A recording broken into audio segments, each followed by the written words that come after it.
都想咧即係藉住呢個機會啦，我哋協會咧都想向政府呼籲嚇。咁我哋有兩項嘅呼籲嘅。第一就係希望呼籲政府可以引入外國已經證明咗有效嘅防復發新藥。其實而家嘅藥物咧係好明顯嘅，係未能有效防復發，令到3至6成嘅患者不斷自殘同心理受創。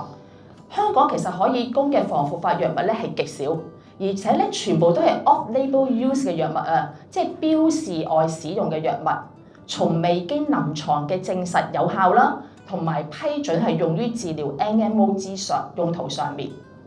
其實咧，當局咧即將召開藥物委員會會議，但係咧係好可惜，係冇將 NMO 防復發新藥咧係納入議程。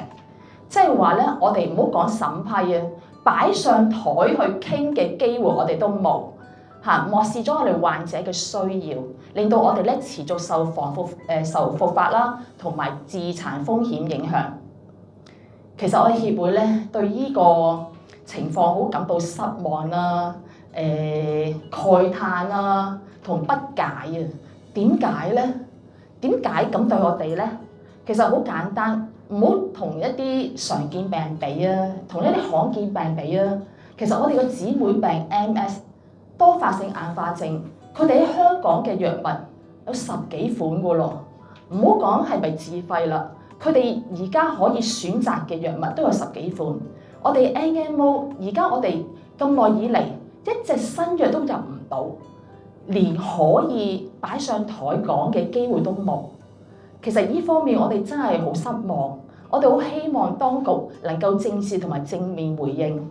我哋即係大家都會知道，我哋呢個病 NMO 比多發性硬化症係更嚴重，復發率更高，傷殘嘅損害啊傷害係更大。咁其實真係好唔明點解我哋冇一個咁嘅機會去傾或者去一個審批，一個好平等嘅審批程序。咁好希望當局咧盡快開始呢個防復發嘅新藥嘅審批啦，將外國已經證明有效嘅新藥納入醫管局藥物名冊。其實我哋環顧世界各地，其實唔係冇新藥，係香港冇。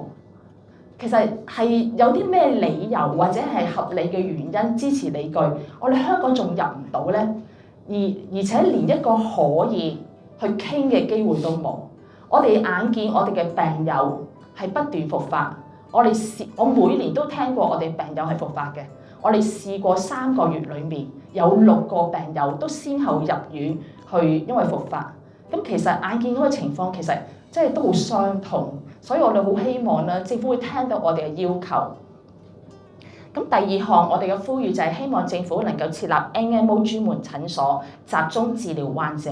喺呢度特別咧都想澄清，其實我哋唔係貪方便，我哋唔係想要啲跨學科嘅、跨醫科嘅地方一站式去睇，等到病人咧就舒服啲。其實我哋唔係咁嘅原因，我哋覺得我哋係唯有設立 NMO 專門診所，先至可以集合到咧一啲 NMO 嘅腦神經免疫科同眼科、眼神經科嘅醫生去累積到治療經驗。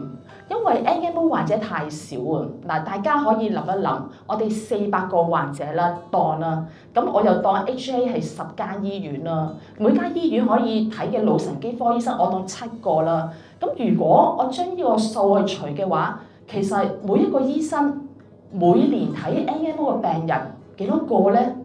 其實 NMO 病人如果冇復發嘅話，一年可能係睇2次嘅啫。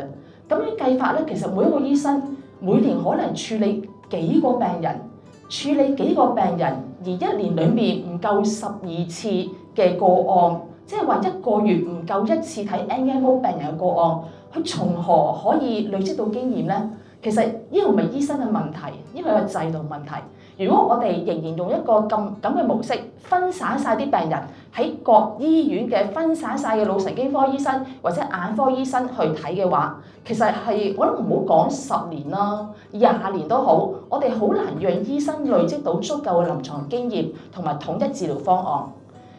咁其實仲有一樣嘢就係頭先李醫生所講啦，NMO 嘅病咧係狡猾多變嘅。就算佢唔係第一次、第二次復發都好，佢都用唔同形式嘅。今次傷眼，下次傷個腦，再下次可能傷脊髓。其實我哋都試過好多病友，就算係已經確診咗係 NMO 病人，佢復發入醫院嘅話咧，其實都辨識唔到啊！